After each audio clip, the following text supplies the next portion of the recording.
Hey everyone, my name's Byron. I'm an instructor at the Crescent School of Gaming and Bartending in Las Vegas, and today we're going to be talking about roulette inside bets. So inside bets in roulette is anytime someone is taking a check or a chip and they're placing it directly on a number, or it's touching a number in some way.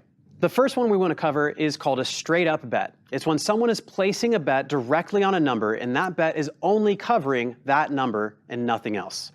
That is going to be the highest pay ratio at the table at 35-1. So if someone happens to put 2 chips or checks on a number, it would pay 70-1 because 2 times 35 would be 70. The next one is if maybe you want to cover 2 numbers with your chip. In order to do that, you can put it on the line between 2 numbers. As long as the bet is only covering 2 numbers, we call that a split bet. This essentially cuts the pay ratio in half at 17-1. In this game, obviously we can't do 17.5, so we just round down. The casino's always happy to round down, so we're just going to pay 17-1 in that case. Next, what we can do is if we want to cover more numbers, let's say I wanted to cover 4 numbers with 1 bet. I can place it on a corner between 4 numbers. Placing it on the corner, it is known as a corner bet.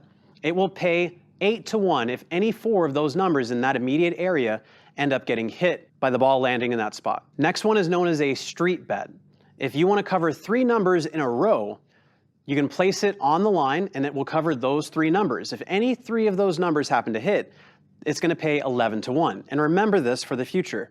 3 numbers always pays 11-1. This is going to come up again in a second. Now the next one that we're going to talk about is called the line bet. You'll hear some people call it the double street, and you'll hear some people call it the 6-number bet.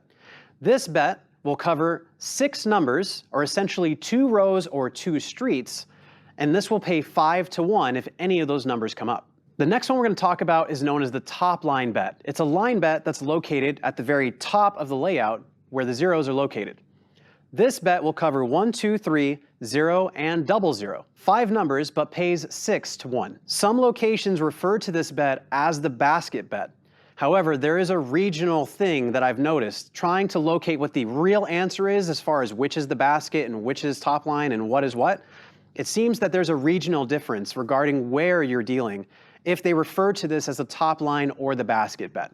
So keep that in mind. There might be some discrepancy with that, but so far it seems like it's a regional thing.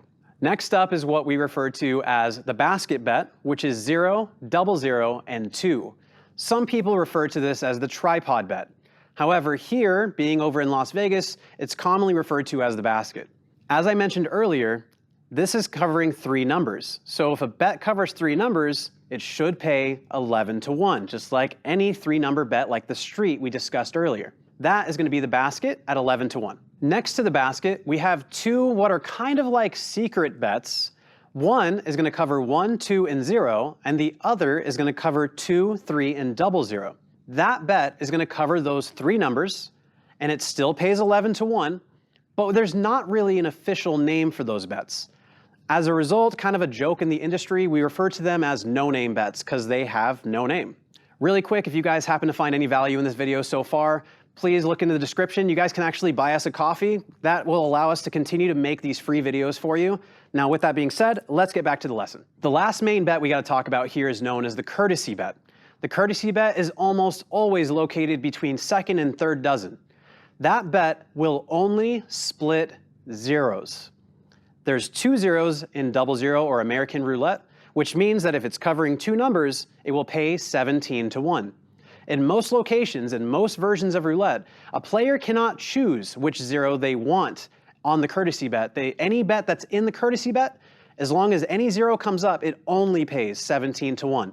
If the player wants it to pay 35, they must put that bet specifically on the 0 that they want to get paid for. The purpose of the courtesy bet is for people that are sitting on the far side of the table. They want to split zeros, but instead of having to get up and place it themselves or bother the dealer or other players neighboring to place it for them, they can just put it on the courtesy bet. That way, it'll still split zeros, they'll still get paid 17-1 if one of the zeros come up, and it's more convenient for everyone. And some casinos are too cheap to actually print it on the table itself, so that way players know that there's a betting spot. If that's the case, you'll just see a line with no indication that there's a bet there. If the casino happens to offer that bet or honor that bet, it is known as the courtesy line bet. There's a new up-and-coming version of roulette known as 000 roulette. Yes, there is single zero, there is double zero, and there's 000. But all you need to know for now is that 000 and 000 are dealt exactly the same, except 000 roulette has another zero. Players can place the bet between all three zeros, and in doing so, it'll pay 11 to 1 if any three of those zeros come up. Some casinos do not offer the courtesy bet, except they will pay an 11 to 1 bet, similar to the courtesy bet, except 11 to 1 instead of 17, and it's commonly placed between red and black, but casinos can do whatever they want regarding where that's placed and how much it pays. The last bet that you might hear one of these players trying to ask for is known as the red snake bet. The red snake or the snake bet is commonly found in digital roulette, but not really common in physical roulette. The red snake bet is usually going to be placed at the bottom corner of the table right next to number 34, and it's going to cover all the numbers in a zigzag pattern that are read from number 34 up to number 1.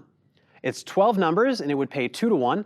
However, this is a bet that you most likely will never have to deal on a physical game, but if a player asks you, hey, do you guys offer the red snake bet? Now you know it's not really a thing, but at least you know what they're talking about. But usually, you're not going to see it on a live game, just something that's good to know. As we go through these next few videos, it's going to be really important that you take the time to memorize your times tables for 17 and 35 up to 10. What I mean is 35 times 2, 35 times 3, 35 times 4, 17 times 2, 17 times 3, 17 times 4, all the way up to 10. The reason why is because 17 and 35, these pay ratios can be troublesome for most people that are learning this game, so just memorizing the times tables up to 10 for those two only is going to be really beneficial. Now, knowing all this information is well and good, but if you don't have a physical table to practice all of this on, kind of what's the point?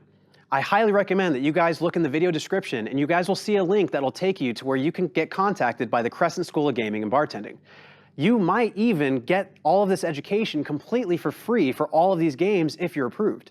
So just take that advice and consider maybe you want to learn a different game that your casino doesn't offer, or maybe you're interested in learning how to deal using physical chips, checks, and tables. Go ahead and look in the description and click on that link and you can actually ask to be contacted by the Crescent School of Gaming and Bartending, and if approved, you get all of this for free. So consider that.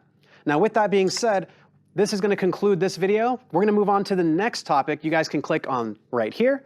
That way we're going to go away from all this. We're actually going to learn some of the basics of the game before we start diving into the meat and potatoes of actually how to deal it. We're going to talk about pushing stacks. We're going to talk about mucking. We're going to get into all of that on this video and the subsequent videos afterwards. So with that being said, been a pleasure. I'll see you guys in the next video.